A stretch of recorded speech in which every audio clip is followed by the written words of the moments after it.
ચાલો ફ્રેન્ડ, આજે ખૂબ સરસનું શાક બનાવીએ. હમણાં આગળ કહું કયું શાક છે. તો અહીંયા મેં 3 થી 4 ચમચી જેટલું તેલ નાખ્યું છે. 4 જેટલી લસણની કળી છે એને કટકા કરીને નાખ્યા, અને રાઈ અને હિંગ નાખી અને મોટાથી 2 લાલ ટમેટાં સરસથી વઘાર કરી નાખ્યા છે.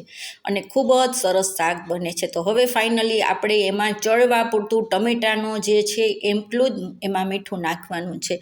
હવે આપણે ભરેલા રીંગણા છે એ ભરવાનો ટાઈમ ન હોય તો આવી રીતના વઘારી અને મેં એક સરસ મજાનો મિક્સરમાં મસાલો કર્યો છે, જેમાં ગાંઠિયા છે, ચવાણું છે અને આપણા જે રૂટિન મસાલા છે એ જ નાખ્યા છે, ને થોડોક માંડવીનો ભૂકો બધું નાખી અને એમાં જ મીઠું અને મરચું, ધાણા જીરું, હળદર, હિંગ, ટોટલી બધો મસાલો, ખાંડ બધું જ એમાં નાખી દીધું છે. અને પછી સીધો ભૂકો કરી અને સીધો આપણે કુકરમાં એડ કરી દેવાનો છે. બિલકુલ ઇઝીથી શાક બની જશે.